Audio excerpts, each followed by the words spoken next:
Hi there. I've been asked to do a video on how to import your images into Adobe Lightroom Classic. So there's a few different ways to do this, as everything, and there's a couple of different ways that you need to think about how you want to get your images onto your computer before you even go to the import dialog box. So you have a couple of options. You can import your image straight from camera by plugging the camera in and importing directly from the camera and putting the images into a folder, which will cover. You can actually put the images, if you choose, from your camera into a folder on your computer and then import from there, if that's the way you like to stay organized.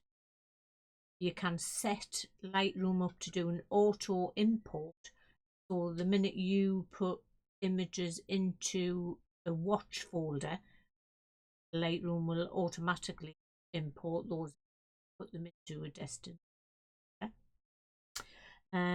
Or you can drag and drop your images into the Lightroom import dialog box. That's not something that I would recommend, but it is.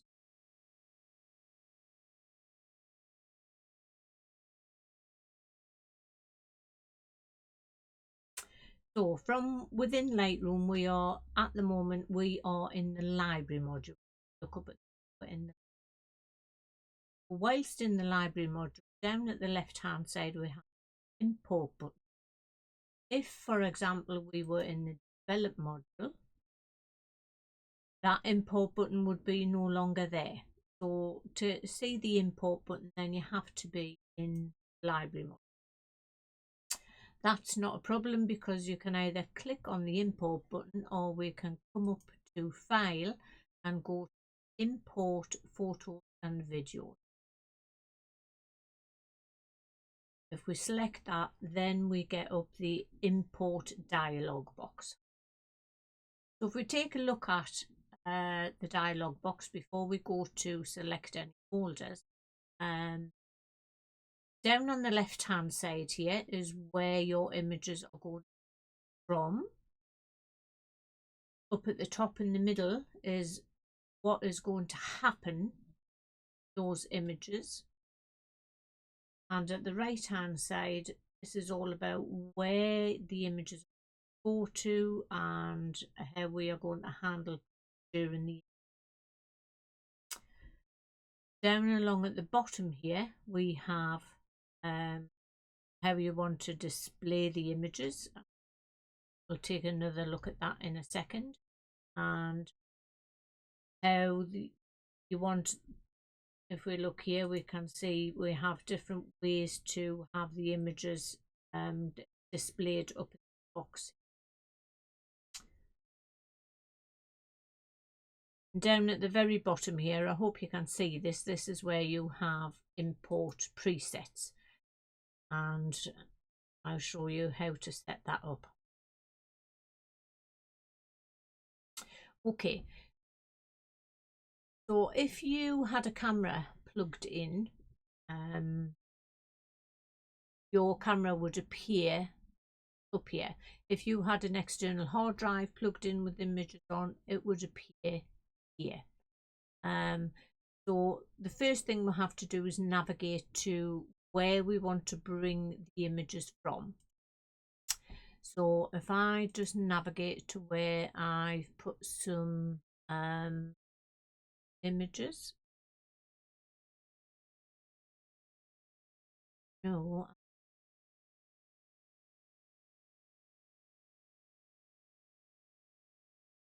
This folder here. So if I highlight this folder, I know I've got images in there. But you're seeing there's none showing up here. That's because up at the top here we have a little checkbox which says include subfolder. If I tick this box, now it's going to include any subfolders that is sitting within that folder there. we'll just give these images to there. Okay, so that's the images loaded up. Now you can see here that some of these images are grayed out and they don't have a little tick in the box, and that is because these images are actually already in the Lightroom catalogue that I'm using for this demonstration. So if we come up to the top section here, we have 4 choices.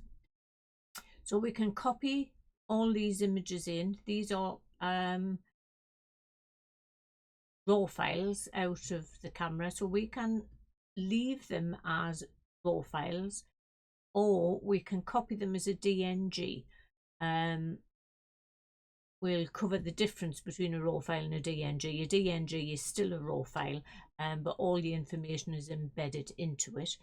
And with a raw file, you would have an XMP file. That is a whole other discussion and it can be video. So we can copy them as DNG. We can just copy them, which would keep them as a raw file. We could just move them, or we can just add them to this catalogue. So if they're going to stay, if you, for example, have actually put them onto your computer, into the folder that they're going to stay at, your choice here would be to add them to this catalogue, because they're going to stay in the destination folder that you have already put them in. If you're bringing them from your camera, you're either going to copy them as raw file that they are, or JPEG, however which way you should, or you copy them as DNG. So that is your 2 choices. Where they are going to down the right hand side will change depending on the choice you make here. So if I have add, then we don't have a destination down here. We only have file handling and applying import, because you have already put those images where you want. If I have copy, because I'm going to copy them from the camera over onto the computer, then I have a destination dialog box appears over here. So I get different choices over the right hand side depending on the choice that I make up here. So when we come down and have a look at the bottom left hand side, we are actually in grid mode now. If I highlight one of these images, for example like this one, got the light grey box around it, I can either double click on this highlighted image, or I can come down here and choose look at this image in loop view, so I can see it in full size mode. Decide if I want to include this in the import, and I can tick or untick this little box down here. If I hit G or select grid mode again, I can come back to grid mode. I can look at that image as a small thumbnail, or I can come down to the right hand side and I can change the size of the thumbnail, so I can make it larger or smaller. So I can come down and take a look at these images, and I can untick the box to say I don't want to bring that one in, or leave it checked. I can hit check all, which would tick all of the images, and I can select uncheck all, because if I only wanted to bring say these skies in, so I can select this sky, hit the shift key and select this sky, that would highlight them all, and then I could hit the tick box to say they're the only images that I want to bring in for this particular import. But for this purpose we are going to hit check all for the moment.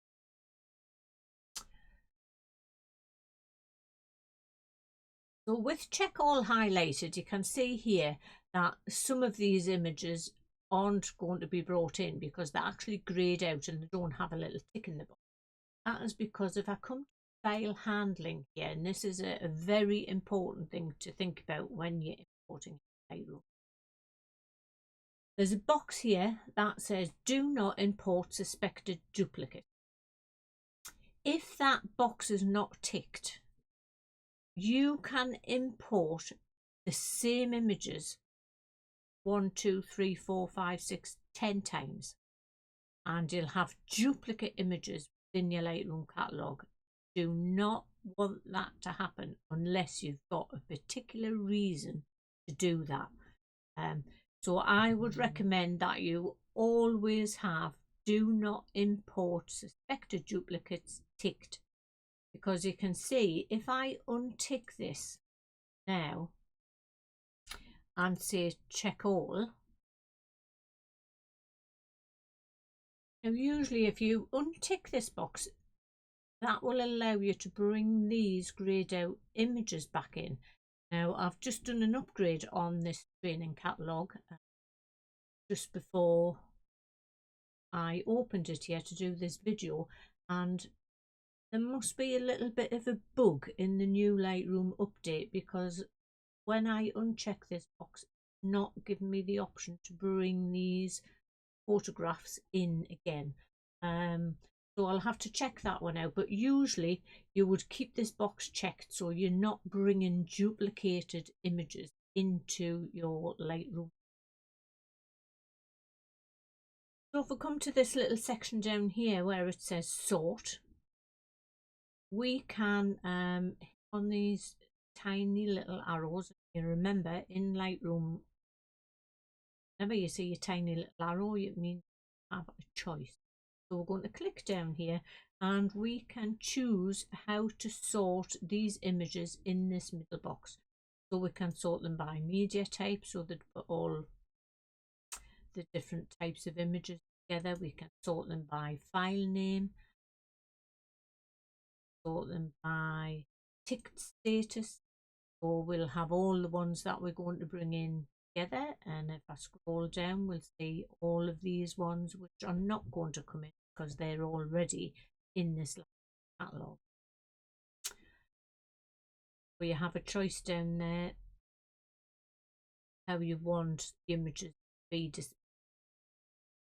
So I'll leave them in checked status, and say for example all I want to do is bring in this selection of images here with the sky. So I'm going to say uncheck all images, because all I want to bring into this catalogue are these images of skies. So I have a tendency, if I'm driving along the road, and it's best if you're out in the country and you see a fantastic sky, if you can get the opportunity to pull over in a safe place and do so, get some really good sky images without an awful lot of distraction, say houses, everything sticking up in. You can get quite a good clear image. So I want to bring just this choice of images into the catalogue. So over at the right hand side, I'm just going to add them into the catalogue because they're already in the folder that I want them to stay in. So up at the top here, it's saying it's going on into my catalogue on my C drive. If you have an external hard drive that you want the images to go on to, so you're bringing them from the camera and putting them onto an external hard drive, you could click up here and choose where you want them to go to. So under the file handling tab, you have a choice of previews. You can have a minimum preview, an embedded in sidecar, standard preview, and a one-to-one preview. The one-to-one preview is the best preview to produce.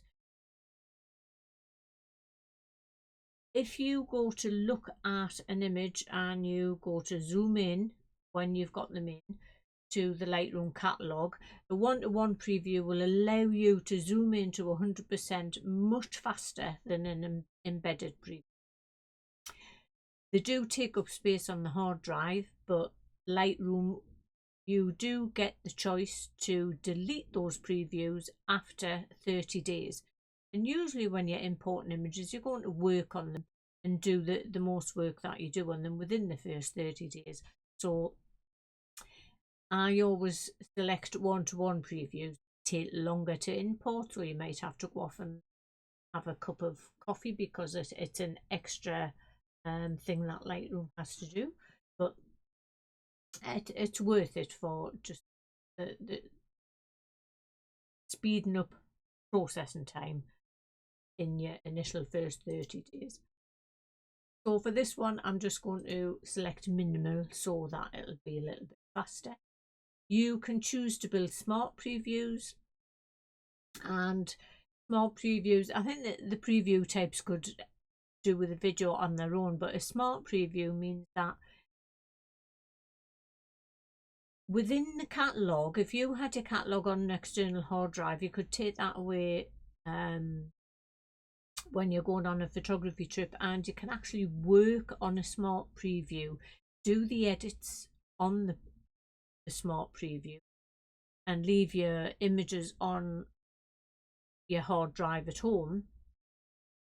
When you come back and connect that catalogue up, Lightroom will write any edits you've done on the smart previews into the original file on your hard drive at home. So it's a very good way to work, and you can actually choose to work on a smart preview within Lightroom, which would make things faster if you have very large raw files. We're not going to do that in this. We've discussed already, do not import suspected duplicates. And you can see make a second copy is grayed out, but if I was making the choice to copy from a camera card onto the hard drive in my computer, I can choose to make a second. If I want to make a backup of these images, I can check this box, and then I can go to and select the folder that I want to make the second. I'm not going to do that in this. You now have the choice to add them to a collection. So if I had a collection named Skies, I could just choose to add them to a collection. Then I could come down and choose which collection that I want to add them to. You have a file renaming option. Now, that is something I never do. I do always rename files, but I never do that until I've culled them. Until I get rid of everything that I want to delete and get rid of all the rubbish, then at that point, then I rename. So I would never rename on import, but the choice is there. If you want to do it, you just check that box and then go through your rename. Apply during import. So this is an important process. So you have the choice to apply develop settings, metadata, and keywords. The keywords I would suggest in this instance, you only put the keywords into here that apply to all the photographs that you're bringing in. So if you've been out on a shoot and you've been to multiple destinations, I would only put the keywords in that relate to every image that you're bringing in. You can go into your metadata afterwards and put different keywords into the different from the different areas. So for example, for these ones I'm bringing in, they're all skies, so I would just put the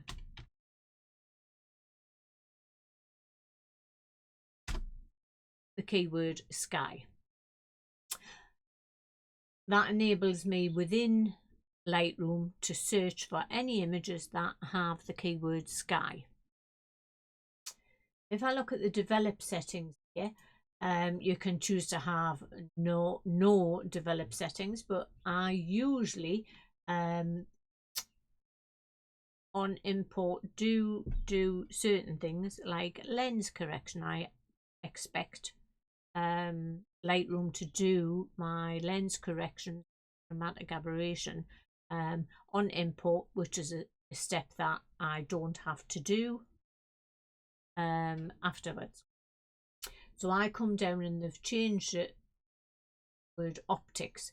So if I come down and highlight optics, then I get a choice. I can do CA correction, which is chromatic aberration correction. Choose to do just lens correction, or I can do lens and chromatic aberration. That's what I'm going to do. The metadata, and this is something that can be covered in a separate tutorial. I can choose to put my copyright information in there, so I'll choose that, and that is the apply during import section. Destination folder. Okay, so we've discussed if I'm going to just add to the catalogue, I don't have this option, but if I'm bringing it in, if I'm bringing these images in from like directly from the camera, then I get to choose here where I want the images to go to. So I could select to choose my pictures folder on my hard drive. That's where you have all your pictures stored. Then if you want to put them into a subfolder with a particular name, you just check this box up here, into a subfolder, and you give that subfolder a name. You can organize them into one subfolder, or they can go in by date. So that is the choice that you can make at the time. If your folder isn't created, so say for example I want put these into my pictures folder, and I want this folder to be number 1 test folder. If we come down here now and we have a look, as soon as I type a new folder name in there, it creates that folder on the hard drive. It's in italic and it's slightly greyed out at the moment, which you might not be able to see, but it's going to create that folder on the hard drive where I tell it that I wanted images to go. And as soon as I press import, it will create that folder and put these images in. So for this particular demonstration, I'm not going to do that. I'm just going to add them to the catalogue because I already have them in the place where I want them to go. If, for example, you go through exactly the same procedure every time, you can come down here and you can create a preset. So if the settings that I've chose up here, right hand side, top and down at the right, are the same settings that I use every single time, and the only thing I change is the keywords, then I can come down here and just say save current settings as a new preset, and I get the choice to name the preset. So the next time I come into Lightroom, I wouldn't have to do anything with these choices. I could just come down here, choose the preset that I want to use, select that and hit the import button. Job done. So now we're going to hit the import button and bring in the only images that are ticked here. Import. Now if I look up at the top left hand side, it's telling me that I'm going to import the files at the current destination. And if I select previous import here, there are my images in the Lightroom catalogue.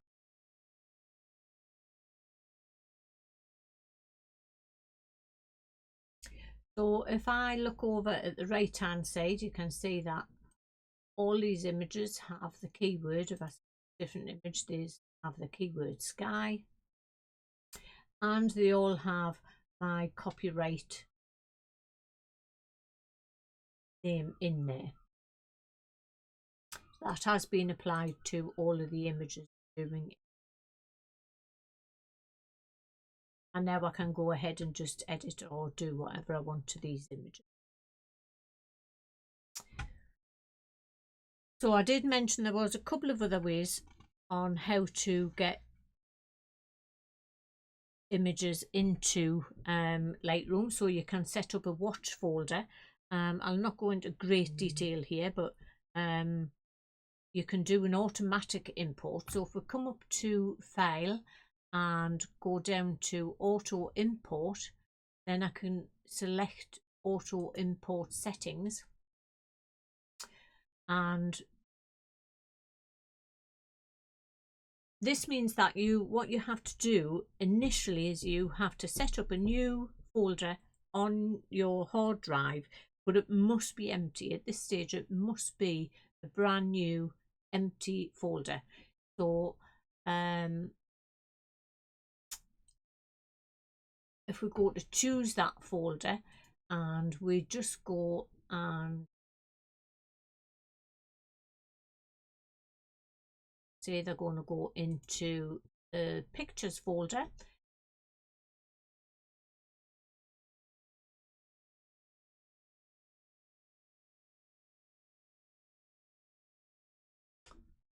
going to create a new folder, and we're going to call this folder test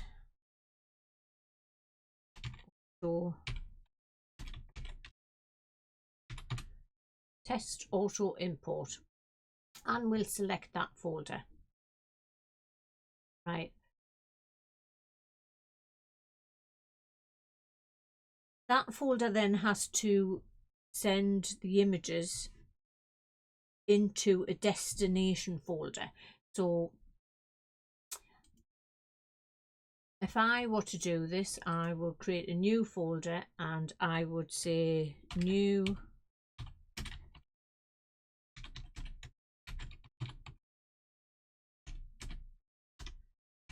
import images 2020 and select the folder. You can add them to a collection, you can rename them, you can add develop settings. So say for example, again, I want to go and do the optics and I lens correction, metadata, keywords. For this option I would leave that blank because you're going to be using the same folder to put all of your images in, and there won't be any keywords that apply to all images. And again, you can choose which preview you want, and we just say OK.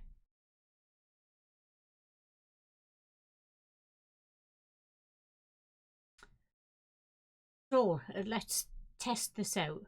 If I come down and navigate to the test auto import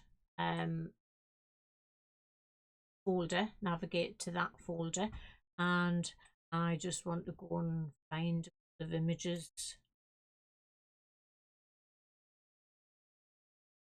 drag and drop.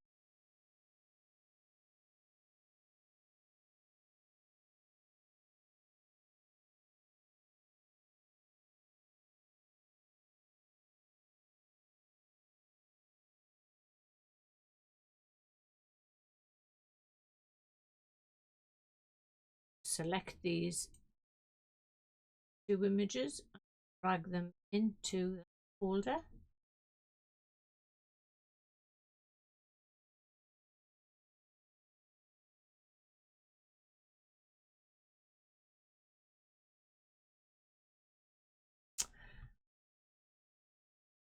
I'll come up to File and Auto Import Settings and say, if I look at the Auto Import settings, it would save them. What I should have done is tick this little box up here that says Enable Auto Import and say OK.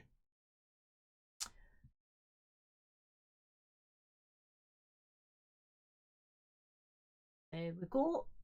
After a couple of seconds, grid mode, Lightroom has automatically imported those two images that are dragged and dropped into that folder. So that's a very quick way of putting things in.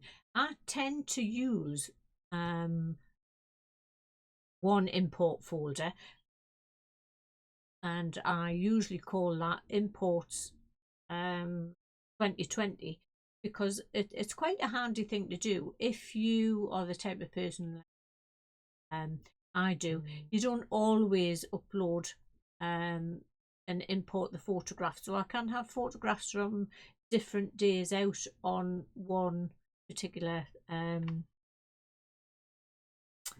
card out of the camera. So doing it this way, then I can choose to come into the my folders, and I can then move the images around within Lightroom into the folders that I want them in. So if I had wildlife photographs and landscape photographs from different destinations all on one card, then I can them around, and that is talked about on a different.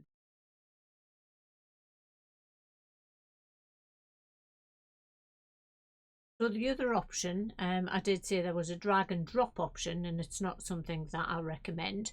But if we go to File and Import Photographs, if you have photographs just on a folder, you could just minimize this window here, and then all you have to do is take your photographs. So if I opened up this folder on my desktop, then I could just highlight these images and drag them and drop them into this window here and select import, and that would be job done. That's not something I would recommend, but if that's the way you want to do it, then it's do that. Okay, thank you for watching, and if you have any comments, if you have any questions, one thing I might mention, if you come into your import dialog box and you just have this tiny little window here, there's an option down at the left hand side which will expand it and bring it open.